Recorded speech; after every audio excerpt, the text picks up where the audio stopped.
दोस्तों आदाब है, मैं नीस अहमद खान हिंद वॉइस से आपसे मुखातिब हूँ। मेरे साथ है मोहम्मद अहमद काजिम साहब, मिडिल ईस्ट पर माहिर हैं, इस्लामिक कंट्रीज पर ख़ास तौर पर दौरा भी कर चुके हैं। आते हैं तो हमारे लिए कुछ ताज़ी खबरें ही दे के जाते हैं। इनका एक चैनल भी है मीडिया स्टार वर्ल्ड, जो आप लोग ज़रूर देखिए कि उसमें ज़्यादातर ताज़ी खबरें इस्लामिक वर्ल्ड, जो गोदी मीडिया तो देने सलाह इवन उर्दू अखबार भी नहीं देते हैं, वो उस चैनल पे मिलता है। बहुत बहुत खैर मकदम है काज़मी साहब आपका हमारे हिंद वॉइस में।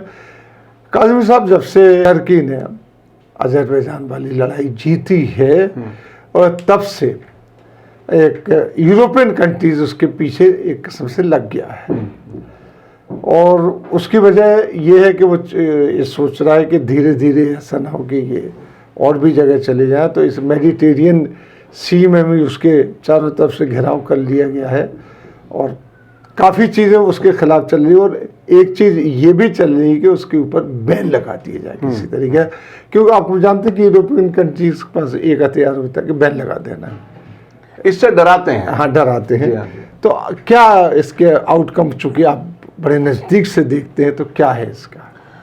देखिए, अज़रबैजान आर्मीनिया जंग जो भी हाल में हुई है, उसके नतीजे में नागोर्नो काराबाख, जो आर्मीनिया या आर्मीनिया के अपने लोगों के कब्ज़े में था 30 साल से, और पूरी दुनिया उसे अज़रबैजान का हिस्सा भी मानती थी, वो जंग के नतीजे में वापस अज़रबैजान को मिला है। और इस जंग में तुर्की ने बहुत ही खुल करके अपनी फ़ौजें भी भेजी हैं, मदद की है अज़रबैजान की। एक दूसरा वाक़या हुआ जब फ्रांस में कार्टून छपे पैगंबर इस्लाम मोहम्मद सल्लल्लाहु अलैहि वसल्लम के। उसके बाद तुर्की के प्रेसिडेंट रजब तैयब एर्दोगान ने एक बात कही कि इमैनुअल मैक्रों जो प्रेसिडेंट हैं, उनको अपने दिमाग का इलाज कराना चाहिए। बड़ी सख्त बात कही थी। उसके अलावा अभी हाल ही में उन्होंने यूरोपियन लीडर्स को भी इसी किस्म का सख्त एक जुमला इस्तेमाल किया है कि वो अपने सियासी अंधेपन से बाहर निकलें, और बाइकआउट करने का उन्होंने अपील की थी कि फ्रांस के प्रोडक्ट्स आप बाइकआउट करो। पूरी दुनिया पे उसका बड़ा असर था। कई अरब और मिडिल ईस्ट के मुल्कों में तो सुपर स्टोर्स ने सामान हटाना शुरू कर दिया। तो एक तरफ मेडिटेरेनियन में ग्रीस और साइप्रस, इनसे भी झगड़ा पंगा चल रहा है, क्योंकि वहाँ गैस रिजर्व्स मिले हैं, और वहाँ बहुत से मुल्क हैं मेडिटेरेनियन के चारों तरफ, और वो सब अपना अपना हिस्सा चाहते हैं।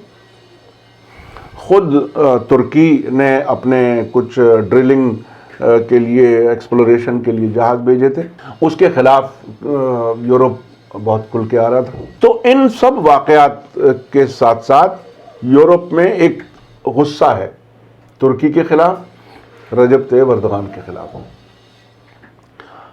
दूसरी तरफ तुर्की की एक खूबी यह है कि वो नेटो का भी हिस्सा है। जो यूरोपियन मुल्क जिस एक डिफेंस पैक्ट में सारे एक साथ हैं, उसका भी हिस्सा है।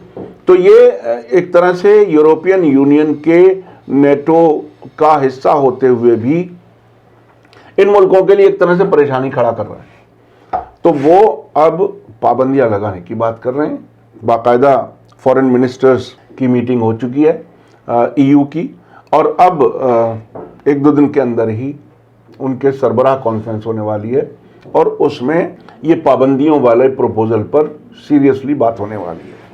तो ऐसी हालत में एक अजीब टेंशन का माहौल है, और तुर्की मुसलसल आगे बढ़ रहा है। वो पीछे हटने की बात नहीं कर रहा। वो ये कह रहा है कि मैं जो कुछ कह रहा हूँ, वो जो कुछ कर रहा हूँ, वो रीजनल जो डिस्प्यूट्स थे उनको रिजोल्व करने का काम कर रहा हूँ। मैं तो अमन के लिए काम कर रहा हूँ, कोई झगड़े के लिए काम नहीं कर रहा। अब शुरू में एक जुमला उनका बहुत मशहूर हुआ था रजब तैयब एर्दोगान का कि 30 साल हो गए ये नागोर्नो काराबाख आर्मीनिया के पास, हम और 30 साल इंतजार नहीं कर सकते डिप्लोमेसी के नाम पर।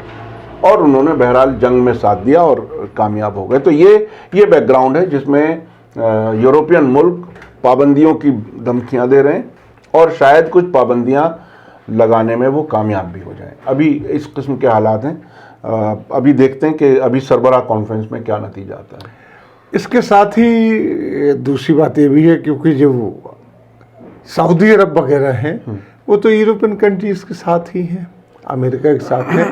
तो क्या ये डर है इन लोगों को कि अगर एर्दोगान पावरफुल होके जाके अरब कंट्रीज़ पे कब्जा नहीं, यानी अपना इन्फ्लुएंस बढ़ा लेते हैं, चूंकि कतर में तो वो है, खतर में तो है, तो इन लोगों को खतरा पैदा हो जाएगा इनकी। तो देखिए मैं आपको बताऊं अरब मुल्कों का तो हाल बहुत बुरा हो चुका और होने वाला है, और इसलिए भी कि वो इजराइल से ताल्लुकात नॉर्मल कर रहे हैं। कोई भी ऐसा मुल्क दुनिया में आप बता दीजिए कि इजराइल से और अमेरिका से अच्छे ताल्लुकात रख के कुछ बरस भी सुकून से रहा। नहीं, वो तो अंदर भी खलफिशार पैदा करेंगे, हथियार भी बेचेंगे, अंदर की सिक्योरिटी पर भी सब एक दूसरे से लड़वाएंगे, कोई भी सरकार आए। और मुल्कों के बीच में भी वो लड़ाई झगड़े कराते हैं। तो ये अब बहुत ही दिलचस्प एक वाकया हुआ अभी पिछले हफ्ते। एक मिलिट्री एक्सरसाइज हुई है जिसमें ग्रीस और फ्रांस और इजिप्ट का एक सी पोर्ट है अलेक्जेंड्रिया, उसके आसपास ये एक्सरसाइज हुई। और ये इस एक्सरसाइज का मतलब तुर्की को ही अपनी ताकत दिखाना था, और इसमें यूएई की फौजें भी जाकर के शामिल हुई हैं। तो इजराइल वाले मामले में या अमेरिका वाले मामले में सऊदी अरब और यूएई एक ही पेज पर हैं बहुत लंबे टाइम से। बल्कि कुछ तो जो नज़दीक से वाक़यात को देखते हैं, जो मुझसे भी ज़्यादा जानने वाले हैं मिडिल ईस्ट के, उनका कहना है कि मोहम्मद बिन सलमान, जो सऊदी अरब मुल्क तो बड़ा है लेकिन उस क्राउन प्रिंस को भी चलाने वाला आदमी जो है वो अबू धाबी का शहजादा है मोहम्मद बिन जायद। और मोहम्मद बिन जायद अमेरिका और इजराइल के लिए ज़्यादा बेहतर खिदमत अंजाम दे रहा है। जी, इसीलिए पहला एग्रीमेंट उन्होंने ही किया है इजराइल के साथ। जी।